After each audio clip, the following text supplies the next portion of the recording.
महाराज जी, गृहस्थ आश्रम में जाने से पहले अपने जीवन साथी से ऐसे कौन से प्रश्न पूछने चाहिए जिससे हमें पता चल जाए कि हमारे अनुकूल है या नहीं? भगवान से पहले प्रार्थना करनी चाहिए। आपके प्रश्नों से क्या होगा, हम गलत उत्तर दे दें तो क्या आप मान लेंगे? मान लो जैसे हम आपसे पूछ रहे हैं, आप ब्रह्मचर्य हैं, आपने कभी किसी को नहीं स्वीकार किया, तो आप कहेंगे मैंने किसी को नहीं स्वीकार किया, तो झूठ भी तो बोल सकते हैं। तो हमें भगवान से प्रार्थना करनी चाहिए कि हे भगवान, मुझे ऐसा जीवन साथी दो जो हमारे मनोनुकूल हो और धर्म के अनुसार चले। भगवान, अब तो बड़ा कठिन है, अब तो ऐसे जीवन साथी मिलने ही कठिन है, क्योंकि एक बच्चा 4 लड़कियों से संबंध बना चुका है, एक लड़की 4 बच्चों से संबंध बना चुकी है। बॉयफ्रेंड किया, ब्रेकअप, फिर दूसरे से फिर ब्रेकअप, तीसरा बॉयफ्रेंड है, बोले चौथा बॉयफ्रेंड है। तो ये व्यभिचार प्रवृत्ति जिसकी बन चुकी है, वो भला एक पुरुष में कैसे टिक पाएगी? तभी तो देखो बहुत गंदगी फैल रही है, पति पत्नी के संबंधों में कड़वाहट आ रही है। 1 साल नहीं हुआ डिवोर्स हो गया, क्या हो रहा है? ब्याह हुए 1 साल नहीं हुआ डिवोर्स हो गया, ये क्या हो रहा है? या पत्नी पति को मार डाल रही है, या पति पत्नी को मारे डाल रहा है। ये सब क्या है? व्यभिचार प्रवृत्ति के कारण ही तो है। तो बच्चे इस बात को समझ नहीं रहे हैं। आज वो एक बच्चा कह रहा था एक दिन कि जिसके गर्लफ्रेंड ना हो तो लोग उसको बहुत, मतलब मित्र लोग उसे बहुत नीचा समझते हैं। मतलब वो अपना गर्व से वर्णन करते हैं कि मेरे 5 गर्लफ्रेंड है, उसे गर्व समझ रहे हैं। तो आजकल तो बच्चा की ये प्रश्न पूछो कि तुम पवित्र हो, तब तो तुम जीवन भर संशय में बने रहोगे। भगवान से प्रार्थना करो, पहले तुम पवित्र हो, पहले अपने को ब्रह्मचारी बनाओ और फिर भगवान से प्रार्थना करो कि हे नाथ, मुझे ऐसा जीवन साथी दो जो हमें धर्म के अनुसार आप तक पहुंचा दे, भगवत प्राप्ति करा दे, ऐसा जीवन साथी दो। तो ऐसा बच्चा चलना भगवान से, बकाया कोई प्रश्न मत करो। और जब हमने हाथ पकड़ लिया और हाथ समर्पित कर दिया, तो फिर दूसरे की तरफ देखे ना, अपने पति पत्नी से प्यार रखे, यही हम चाहते हैं। बाद में नहीं तो फिर जीवन बर्बाद हो जाएगा। अब तो भगवान से ही प्रार्थना करो कि वही सही मार्ग में हमें ले चलने वाला साथी, जीवन साथी दे, तो भगवान ही कृपा करे। नहीं तो बड़ा अपवित्रता फैल रही है, नशेबाजी, चाहे बच्चा हो चाहे बच्ची, व्यभिचार, ये खूब फैल रहा है, खूब फैल रहा है। ये बड़ी हानिकारक है हमारे भारत देश में। पवित्रता पूर्वक गृहस्थ धर्म निर्वाह करने की जो पद्धति है, उससे बिल्कुल खिलाफ पद्धति चल रही है। खुशी लड्डा जी, भीलवाड़ा से। राधे राधे महाराज जी। महाराज जी, जब मन में संदेह या विश्वास की कमी हो तो क्या करना चाहिए? नाम जप। नाम जप से बुद्धि पवित्र होती है, पवित्र बुद्धि से संशय का नाश होता है, पवित्र बुद्धि में ही विश्वास जागृत होता है। तो हमें परम पवित्र मंगलमय भगवान का नाम निरंतर अपनी जिह्वा से लेने का अभ्यास करना चाहिए, जिससे हमारी बुद्धि विवेकवती हो जाए। बुद्धि तो सबके पास है, पर विवेक नहीं है। होए विवेक तो मोह भ्रम भागा। अगर विवेक हो जाए तो सब संशय नष्ट हो जाएगा, सब अविश्वास नष्ट हो जाएगा, परम विश्वास, दृढ़ निश्चय जागृत हो जाएगा। इसलिए नाम जप करो। किसका प्रश्न है? हाँ, नाम जप करो। नाम जप करने से संशय और अविश्वास, इसका नाश हो जाएगा, निश्चय और विश्वास जागृत हो जाएगा। जी। डॉक्टर विष्णु सक्सेना जी। राधे राधे महाराज जी। महाराज जी, आप कह रहे हैं कि आप जीवन भर देश विदेश में प्रेमी प्रेमिका, नायक नायिका के भौतिक प्रेम पर ही कविताएं लिखकर आप अंतर्राष्ट्रीय कवि हैं, श्रृंगार रस के, कह रहे हैं। महाराज जी, मुझ अधम को कोई ऐसा उपाय बताएं कि भौतिक प्रेम आध्यात्मिक प्रेम में बदल जाए और मेरी कविताओं इससे कोई लाभ तो मिलेगा नहीं। भले तालियां मिल जाएं, संसार के 4 लोग तुम्हारी वाहवाही कर दें, लेकिन इससे सत्य वस्तु तो मिलेगी नहीं। ये विलासिता के गान करने से 4 लोग संसारिक वाह कह सकते हैं या हर्षित हो सकते हैं, लेकिन न तुम्हें मन की शांति मिलेगी, न औरों के मन की शांति मिलेगी। यदि प्रभु के चरित्र गाओ तो तव कथामृतम तप्त जीवनम कवि भिरीडितम कल्मषापहम श्रवण मंगलम श्री मुदाततम भूरि गृणन्ति ते भूरिदा जना। वो बड़े महामहिमा में दानी माने जाते हैं, जो दूसरों को भगवान की चर्चा सुनाते हैं। कल्मषापहम, भगवान के पावन चरित्र सुनते ही हृदय निष्पाप होने लगता है, जीव को मंगल की प्राप्ति होती है, आनंद की प्राप्ति होती है। तो हमें लगता है कि सबसे बड़े नायक भगवान हैं और सबसे बड़ी नायिका उनकी प्रिया जो है। अगर उनके पावन चरित्र गान करो तो तुम्हारी भी बुद्धि पवित्र हो जाएगी और परलोक लोक सब बन जाएगा, और जो सुनेगा उसका भी मंगल हो जाएगा। तो अब सुधार कर लो, नाम जप करो और भगवान के सिया राम, राधे श्याम, शिव पार्वती, इनके पावन चरित्रों का गायन करो, जिससे तुम्हारी वाणी पवित्र हो जाए, लोगों के कान पवित्र हो जाए और जीवन दोनों का मंगलमय हो जाए, कथन करने वाले का और श्रवण करने वाले का। ये पांच भौतिक शरीरों की सुंदरता क्या, जो क्षण में नष्ट हो जाए उसका क्या गान करना। ये मलमूत्र का भांड शरीर, इसका क्या गान करना। गान करना तो चिदानंद भगवान का गान करे, जिससे हमारा जवान और कान दोनों मंगलमय हो जाए, दोनों पवित्र हो जाए ना। अब नाम जप करो और भगवान का चरित्र गाओ तो जीवन पवित्र हो जाए। नहीं क्या, चार पैसे मिल जाएंगे, लोग तालियां बजा देंगे बस, और क्या है। मरोगे तो न तालियां साथ जाएंगी, न पैसे साथ जाएंगे, न नायक नायिका साथ जाएगी, भगवान का चिंतन जाएगा, भगवान का भजन साथ जाएगा। तो हमें लगता है कि रुपया ही सब कुछ नहीं है। भगवान के सहारे हो जाओ और भगवान का यश गाओ तो लोग परलोक सब। थोड़ा कभी बीच में किसी भक्त का पावन चरित्र गा दिया या किसी का तो चलेगा, लेकिन प्रारंभ और अंत ये भगवान से हो तो बीच वाला सब भगवान ही माना जाएगा, क्योंकि हर स्त्री पुरुष के रूप में भगवान ही विराजमान है। हमारी बात समझ रहे हो। अगर अपने प्रोग्राम का प्रारंभ करो भगवान से और अंत करो भगवान में, और बीच में नायक नायिका का कर दो तो भी चलेगा। नहीं, प्रारंभ भगवान से करता हूँ। हाँ, क्योंकि भगवान के बिना जीव खुलना ठीक नहीं है। भगवान से प्रारंभ करो और अंत भी भगवान में करो, और बीच का रहने दो जो आप गान करते हो, और उसे भी भगवान को समर्पित कर दो कि जो हमें सेवा दी है वो मैं कर रहा हूं, तो वही भजन बन जाएगा आपका। ठीक है। रोहन जी बिहार। राधे राधे महाराज। महाराज जी आपके चरणों में कोटि कोटि दंडवत प्रणाम। गुरुदेव, अब मुझे राधा नाम जपना बहुत प्रिय लगने लग गया है। गुरुदेव, लगभग 1.5 वर्ष से मांस, मदिरा, जुआ, व्यभिचार, गर्लफ्रेंड, गंदे बच्चों का संग, नशा, हस्तमैथुन आदि सभी कलियुगी दोष का त्याग कर दिया है। आपकी कृपा से सब छूट गया है महाराज जी। गुरुदेव, अब मुझे ब्रह्मा जी का पद नहीं चाहिए, देवराज इंद्र का पद नहीं चाहिए, मृत्यु लोक का सम्राट नहीं बनना, मोक्ष नहीं चाहिए, योग सिद्धियां नहीं चाहिए, श्री जी भी नहीं चाहिए। महाराज जी, मुझे राधा नाम अखंड जपने का एक कृपा हो जाए। अभी तो सुन के कह रहे हो 500 रुपया में ललचा जाओगे। इतने बड़े त्याग की बात। रास्ते में 500 का नोट पड़ा हो तो कदम नहीं आगे बढ़ाओगे, क्यों? इतनी कृपा कर दीजिए। नहीं, ये तो सुन के आप बोल रहे हो, हम असलियत की बात कर रहे हैं कि अगर रास्ते में अकेले जा रहे हो, 500 का नोट पड़ा हो तो कदम नहीं बढ़ेंगे आगे। ये स्थिति जो है, जो आप जो बोले, ये भगवत प्राप्त महापुरुष की स्थिति होती है, जो भगवान सच्चिदानंद में चित्त को डुबो दिया है। अवसे न पारमेष्ठम न महेंद्र धिष्णम न सार्वभौमम न रसाधिपत्यम न योग सिद्धिर अपनर्भवम वाह। उसे ये सब नहीं चाहिए, न ब्रह्मा का पद चाहिए, न देवराज इंद्र का पद। क्यों? क्योंकि वो ब्रह्मा को भी दुर्लभ जो भगवदानंद है वो उसे प्राप्त हो गया है। अच्छा रसगुल्ला और सब भोजन हो तो भगवान को भूल जाएंगे। वहां कह रहे ब्रह्मा का पद नहीं चाहिए, योग की सिद्धि नहीं चाहिए, देवराज इंद्र का पद।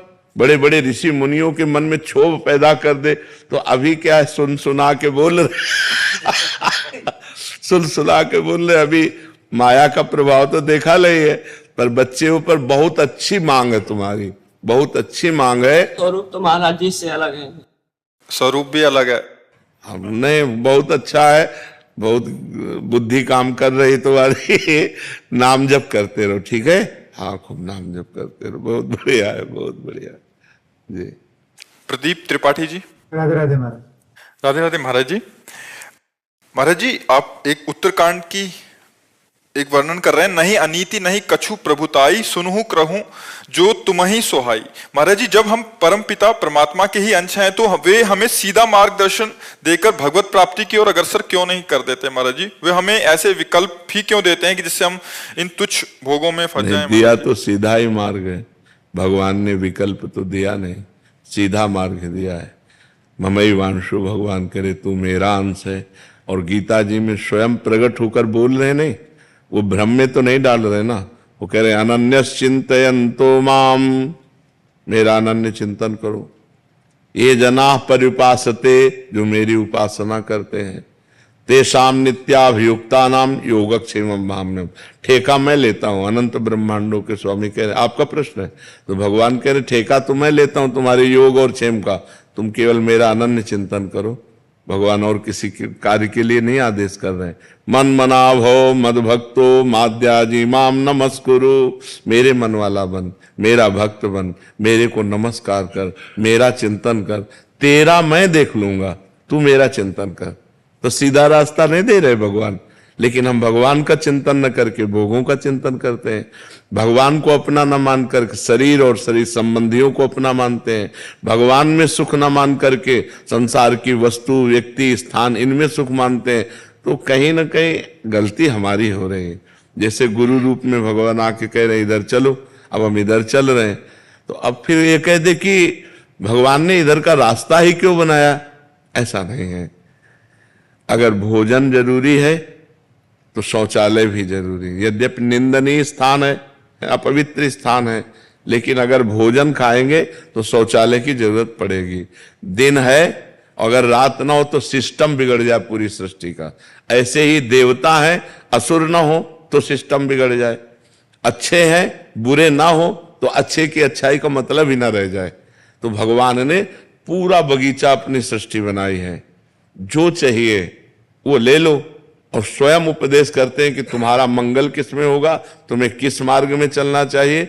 ये मार्ग तुम्हें नरक ले जाएगा, ये मार्ग स्वर्ग ले जाए। ये कि आपने बना दिया और बताया नहीं, तो स्वयं अवतार लेकर जगत गुरु भगवान श्री कृष्ण ने और ब्रह्म ऋषियों के रूप में स्वयं भगवान ने वर्णन किया है। अब इसमें हमारी कमी है कि हमें बीज दे दिए 100 बीज दे दिए, बम्बुल का, दाख का, गन्ने का, ये अब हम पसंद करके क्या बोए, ये हमारी पसंद है, ये भगवान छोड़ दिए। तो अब ऐसे हमें भारत भूमि में जन्म दिया, मनुष्य शरीर दिया, बुद्धि दिया, मन दिया और मार्ग दिए बहुत, ज्ञान का मार्ग, भक्ति का मार्ग, पाप का मार्ग, छल कपट का मार्ग, ये सब मार्ग। और बता रहे हैं कि ये मार्ग चलो तो ये मिलेगा और ये मार्ग चलो तो ये मिलेगा। अब हम उधर जा रहे हैं तो उधर भोगना पड़ेगा, इधर जा रहे हैं तो आनंद भोगना पड़ेगा। तो इसमें भगवान का दोष क्या है, आप हमें बताओ, है नहीं? हाँ, भगवान पूर्ण है तो उनकी सृष्टि भी पूर्ण है। आप ये नहीं कह सकते कि ये नहीं है, सब कुछ है। बुरा से बुरा भी है और भला से भला भी है, छोटा से छोटा भी है, महान से महान भी है। ये उसकी सृष्टि है, ये उसकी बाजार है। अब आप खरीदना क्या चाहते हैं? पैसा आपके पास है, खरीद लीजिए। श्वास रूपी संपत्ति है, बुद्धि रूपी आपको गाइड करने वाला है, और भगवान आपको आपकी बुद्धि को कहाँ ले जाना चाहिए ये भी बता रहे हैं। अब अपने को चल देना चाहिए। देखो, भगवान की कृपा से आप साधु समागम में आए, भगवान की तरफ से कोई कमी है क्या कृपा की?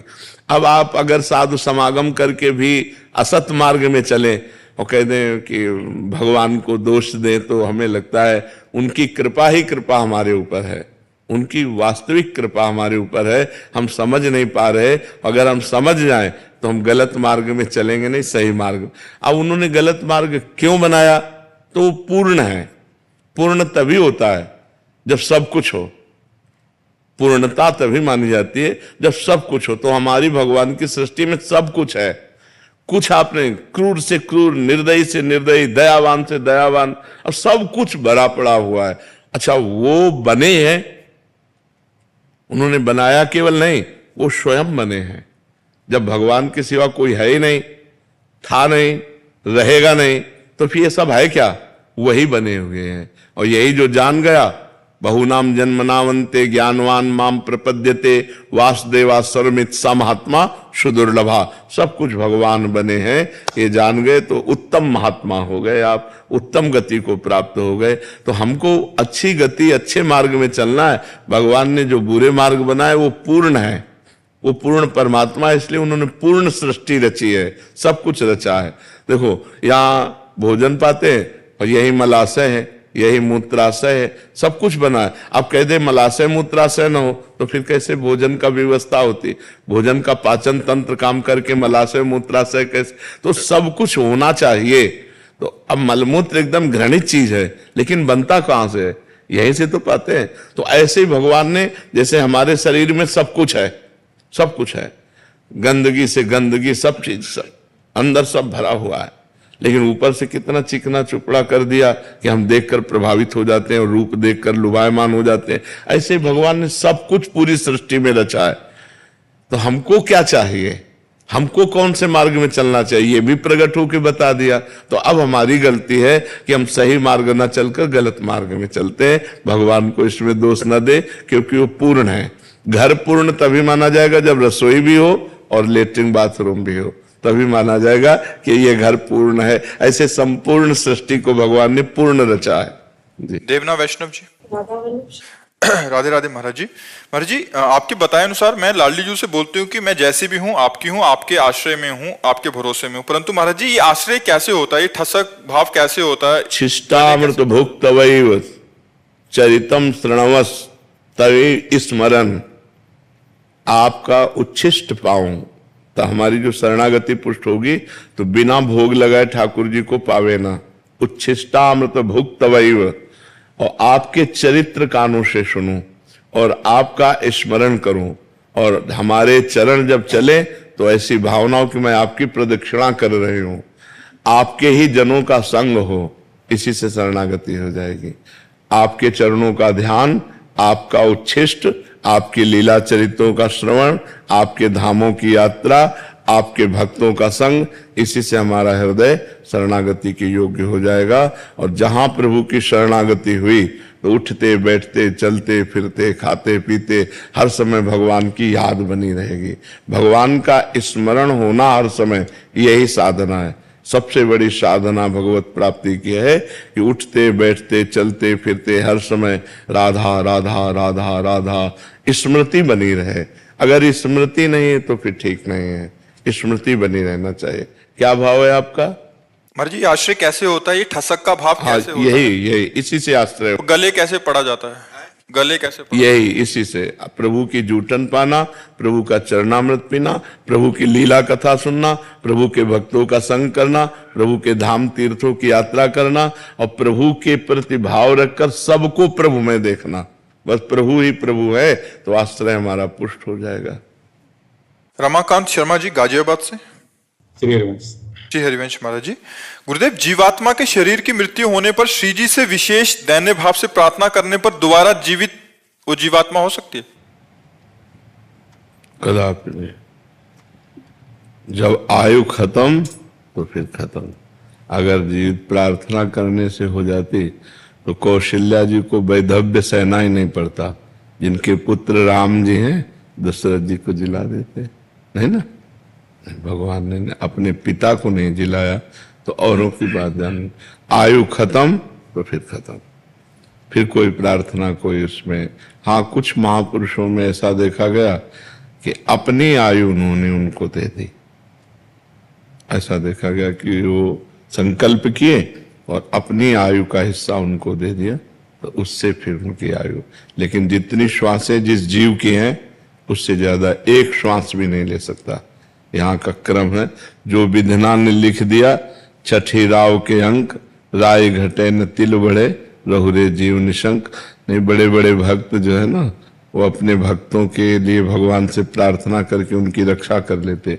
लेकिन आयु जहां समाप्त तो समाप्त। भगवान ने अपने वंश को भी नहीं बचाया। 88 करोड़ यदुवंशी आयु समाप्त तो आपस में सब लड़ करके और शरीर पूरा कर दिए। तो जहां जिसकी आयु पूरी होनी है उसे नहीं बचाया जा सकता। आपके पास कोई उदाहरण है कि बचाया जा सकता है? सकता है। अगर बचाया जा सकता तो बड़े बड़े ब्रह्म ऋषि, बड़े बड़े महात्मा, देखो वशिष्ठ जी जैसे जो नई सृष्टि की रचना कर दें, वो नहीं बचा पाए दशरथ जी को। जाना है तो जाना है। यहां से जब जो घड़ी जो श्वास, बस उसमें खत्म। इसीलिए जितनी श्वासें हैं, हर श्वास में नाम जप करो, अच्छे आचरण करो, कोई पाप कर्म ना हो पावे, ज्यादा जीने की आशा न रखो। जितनी श्वासें उतने में काम बना लो। मान लो मेरी अब एक श्वास रह गई, हमने राधा बोला, इसी से भगवत प्राप्ति हो जाएगी। हमें 100 श्वासों की जरूरत ही नहीं है। एक श्वास हो और अच्छे आचरण हो और राधा नाम हो, कृष्ण नाम हो, हरि नाम हो, उसी से काम हो जाएगा। बहुत श्वासें हैं गंदी आदतों में, गंदे आचरणों में, तो उसका कोई महत्व नहीं रहा। जीने का क्या महत्व? लोग समझ रहे हैं, बेविचार कर रहे हैं, मांस खा रहे हैं, दूसरे जीवों को काट रहे हैं, हिंसा, ये क्या तुम्हारा जीना? क्या नरक का सामग्री तैयार कर रहे हो? अगर एक श्वास भी है तो अच्छे जियो, राधा राधा राधा, दूसरों को सुख पहुंचाओ, दूसरों का मंगल करो। तो मेरी जहां तक जानकारी है उसके अनुसार एक श्वास भी आगे नहीं बढ़ सकती। जितनी निश्चित श्वासें हैं उतने ही निश्चित रहेंगे। जी। मनोज दास जी, जिंद। राधे राधे। महाराज जी, दीक्षा के बाद यदि साधक की मृत्यु हो जाए तो उसकी झोली, माला, आसन का क्या किया जाए? नदी में प्रवाह कर दे, यमुना गंगा आदि नदी में। जो उसके ठाकुर जी हैं, उसकी झोली माला है, उसमें विसर्जित कर दी जाते हैं। जी। महाराज जी, घर में अगर ठाकुर जी की कोई सेवा करने वाला हो तो सेवा कर सकते ठाकुर सेवा कर सकता है, माला नहीं। माला को तो उसी के साथ विसर्जित कर, चरण पादुका? हाँ, उसके साथ विसर्जित कर देनी चाहिए। यदि सेवा करने वाला शिष्य है तो अपने गुरु की चरण पादुका रख सकता है, लेकिन ऐसा नहीं तो फिर वो विसर्जित कर देनी चाहिए। और ग्रंथ आदि? वो भी साथ ही। हाँ, स्वामी राम सुखदास जी ने अपने ग्रंथ, अपना माला, अपनी सामग्री सब चिता में पहले लिख दिया था। कोई भी लेगा नहीं, हमारे साथ चिता में ही जलाई जाएगी। सब चिता में ऐसे उनके साथ हो गए थे। वो किसी पावन नदी में यदि उनकी रुचि है तो अपने अनुयायियों को दे सकते हैं। कोई लेने वाला अगर है, वो देना चाहे, नहीं देना चाहे तो उनकी जो दिनचर्या की चीज, माला है, झोली है, ग्रंथ है, ठाकुर जी हैं, वो उन्हीं के साथ प्रवाहित कर। महाराज जी, जो ग्रस्त में है महाराज जी, ये तो विरक्त का मार्ग। उनके परिवार में लोग होते हैं तो वो माला झोली तो उन्हीं के साथ जाएगी। हाँ। प्रिंस जी, दिल्ली से। श्री राधा वल्लभ। राधा वल्लभ श्री हरिवंश महाराज जी। महाराज जी, सत्संग का सार नाम है, सब कष्ट की मरहम नाम है, पता होते हुए मन बस काम क्रोध में ही क्यों फंसा रहता है महाराज जी? क्योंकि अनेक जन्मों से, ये पता तो अभी हुआ है तुम्हें, और ये फंसा अनेक जन्मों से, तो उसका स्वभाव बन गया है। अब उसके स्वभाव को मिटाना होगा वर्तमान के अभ्यास के द्वारा। हम बार बार अपनी जिह्वा से राधा राधा राधा राधा खूब नाम रटें तो धीरे धीरे अभ्यास बन जाएगा। जैसे आप बिल्कुल नाम जप नहीं जप करते थे तो बिल्कुल ये माया में फंसा हुआ था, अब आज 10 मिनट लगने लगा। आप मानते हो इस बात को कि आपने प्रयत्न किया तो 10 मिनट लगने लगा, 20 मिनट लगने लगा, 1 घंटा लगने लगा। तो ऐसे ही हम प्रयत्न करें, प्रयास करें तो 24 घंटा आ जाएगा कि नहीं आ जाएगा? अभ्यास से हम भजन को 24 घंटा में ला सकते हैं, और 24 घंटे जिसका भजन होने लगा वो साक्षात्कार भगवान का निश्चित कर लेता है। श्वासा श्वासा नाम जपे, दुविधा रहाय न कोई। जो हर श्वास में भगवान का नाम जप करता है उसे निश्चित भगवत प्राप्ति हो जाती है। लोक परलोक के सारे सुख उसे प्राप्त हो जाते हैं जो भगवान का नाम जप करता है। अभी हमारी बुद्धि में केवल ये बात सुन सुना के आई है, अनुभव में तो आया नहीं। जब अनुभव में आ जाएगा तो फिर मन नहीं जाएगा, फिर भगवान में लग जाएगा। ठीक है? राधा राधे। राधा राधा। आज जो रुचि हो वो जब हम तो राधा राधा ही कहते हैं, हम तो राधा राधा ही कहते हैं। विशाल जी, हिमाचल। राधा वल्लभ श्री हरिवंश। श्री हरिवंश महाराज जी। महाराज जी, आपका प्रश्न थोड़ा ऐसा है कि जैसे कभी महाराज जी युद्ध आदि का संयोग होता है जिसमें किसी का पति हो सकता है, किसी का भाई होगा, किसी का बेटा होगा। महाराज जी, वो तो युद्ध में जैसा भी उनका भी जो भी उनका कर्तव्य ही है, पर महाराज जी पारिवारिक जन बहुत चिंतित हो जाते हैं। तो महाराज जी उन परिस्थिति में, क्योंकि एकदम भय बना रहता है कि कब कोई ऐसी नहीं, खबर वो आ तो जाए, चिंता का विषय लगेगा महाराज जी ही। उस समय अपने मन को कैसे वो करें महाराज? नहीं समझाया जा सकता, क्योंकि हाँ नहीं समझाया जा सकता, क्योंकि वो कभी भी पधार सकते हैं। भाई बॉर्डर पे हैं या युद्ध में हैं, कभी भी सैनिक हैं, कहीं भी तैनात कर दिए जाएं, कभी भी पधार सकते हैं। तो अगर समझाना तो मोह ये समझेगा नहीं। ममता रत सन ज्ञान कहानी, अति लोभी सन विरति बखानी, ये व्यर्थ जाता है। अब जैसे ममता से युक्त है कि मेरा भाई या मेरा पति या मेरा पुत्र ऐसे शब्द, अब उसको ज्ञान सुहाएगा नहीं, उसको ज्ञान पचेगा भी नहीं। पर वास्तविक बात यह है कि उस समय सोचना चाहिए कि जितनी आयु है उतना ही पुरुष जीवित रहता है। अगर मेरे संबंधी की आयु पूरी है तो कोई मार नहीं सकता। अगर आयु खत्म हो चुकी तो हम तिजोरी में बंद कर लें, घर में लाके, तो भी मर जाएगा वो। तो ज्ञान के द्वारा हमको अंदर समझाना चाहिए। दूसरी बात, वो वीर गति को प्राप्त हो रहा है जो प्रशंसनीय है। और तो सब मर ही नहीं, एक्सीडेंट में नहीं मर सकता आदमी। भाई घर से निकला है, पता नहीं लौट के आए कि ना आए, वो तो बॉर्डर में देश रक्षा के लिए, राष्ट्र रक्षा के लिए है। तो हमारी चौड़ी छाती होगी जिस समय ये होगा कि वो वीर गति को प्राप्त हुए, तो हमारी चौड़ी छाती होगी कि राष्ट्र के लिए उन्होंने जान गंवाई। यहाँ तो जान ऐसे ही चली जा रही है। एक्सीडेंट हुआ, पूरी की पूरी गाड़ी में जितने लोग सब मर गए, गाड़ी में आग लगी, जिंदा जल गए। तो मृत्यु तो निश्चित समय है।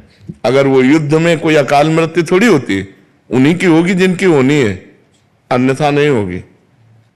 जहां जिससे जैसी होनी है। महाराज जी उसका प्रमाण वो परमवीर चक्र आते हैं, 16 गोलियां लगी। हाँ उसके 16 बाद देख लो, जाके हाँ 16 गोलियां लगी थी, बिल्कुल बिल्कुल। योगेंद्र सिंह, योगेंद्र, हाँ बिल्कुल। ये गोली तो महाराज जी ऐसी लगी कि एक सिक्का था 5 रुपए का या कोई सिक्का था, उसके ऊपर लग के डेवर्ट हो गई। उसी जगह पे सिक्का था और वहीं लगनी थी। और हाँ बिल्कुल बिल्कुल, वो भगवान का, उनकी आयु बची थी ना, इसलिए वो अब भी है। अगर 16 गोली क्या चीज, एक में काम हो जाता है, एक में ढेर हो जाता है आदमी, तो ये बात होती है। तो इसमें प्रसन्न रहना चाहिए। यद्यपि तभी हम कह रहे ममता रत्सन ज्ञान कहानी, ये ज्ञान उस समय काम नहीं करता जब अपने प्रियजनों का वियोग होता है तो हृदय फटता है। ऐसा लगता है कि कोई भगवान अगर है तो पुनः जिंदा कर दे, तभी हमें तसल्ली होगी, नहीं तो एकदम वो व्याकुलता हो जाती है। आपको क्या, बड़े बड़े को हो जाती है, बड़े बड़े ज्ञानियों को हो जाती है। ये बिछोह होना एक बहुत बड़ा कष्ट का विषय होता है। और फिर जिसका पति हो, पूरे जीवन भर अब वैधव्य रहना है, पूरे जीवन भर निराश रहना है, कितना बड़ा विषय होता है। पर वो धन्य है, हम इसीलिए भारत के सैनिकों का स्वागत करते हैं। धन्य है जो अपने प्राणों को हमारे राष्ट्र पर बलिहार करते हैं। हम उनको प्रणाम करते हैं, नमन करते हैं। और समस्त भारतीयों को चाहिए कि भारतीय सेना का उत्साह वर्धन करें और उनको नमस्कार करें, क्योंकि बहुत बड़ी वीरता। इसलिए हम भारत सैनिकों को प्रणाम करते हैं कि वो अपनी जान पर खेलकर हमारी रक्षा कर रहे हैं, हमारी रक्षा कर रहे हैं। गुरुदेव उस वक्त अगर राधा नाम पे अडिग विश्वास कर, गोली लगेगी, गोली लगेगी, क्योंकि आयु पूरी हो चुकी है। कल्याण हो जाएगा पर गोली लगेगी, क्योंकि आयु पूरी हो चुकी है। आयु से नहीं, उसी बहाने से तय हुआ था। हाँ उसी बहाने से तय हुआ था, बिल्कुल। वो अडिग विश्वास का फिर मतलब क्या, जिस वक्त जैसे कि आप कहते हैं कि नहीं, परिणाम अच्छा होगा आपका। जैसे आपने कहा राधा, तो गोली आपके लगेगी, आप जाओगे, आपका मंगल हो जाएगा, आपका संसार में आना नहीं होगा। आपके कर्म बंधन जो आपको दुख देने वाले थे सब कट गए। लेकिन ये देखो, हम तुमको शरीर बहुत पॉइंटेड नजर आता है शरीर, लेकिन भगवान के लिए एक कपड़ा है ये, जो तुम हो। तुम्हें गोली नहीं लग सकती कभी, तुम अविनाशी हो। नैनम छिन्नन्ति शस्त्राणि नैनम दहति पावका न चैनम क्लेदन्त्यापो न शोष्यति मारुता। लेकिन ये शरीर जो है ये मरेगा, ये नष्ट होगा। तो हमारी दृष्टि में शरीर बहुत बड़ी चीज है और भगवान की दृष्टि में तुम बहुत बड़ी चीज हो, और तुम्हें कोई गोली लगेगी नहीं, शरीर को लगेगी। तो कपड़ा को जैसे फाड़ दिया जाए, तो अब आपके पास बहुत से कपड़े हैं, तो एक कपड़ा फाड़ने में आपको क्या परेशानी है। तो ऐसे शरीर को गोली लग गई, आपको तो लगनी नहीं है। और अपने को शरीर सब कुछ है और भगवान को उनका अंश सब कुछ है, और उनके अंश को कभी कोई मार ही नहीं सकता। वो अविनाशी है, ईश्वर अंश जीव अविनाशी। तो इसलिए बात होती है।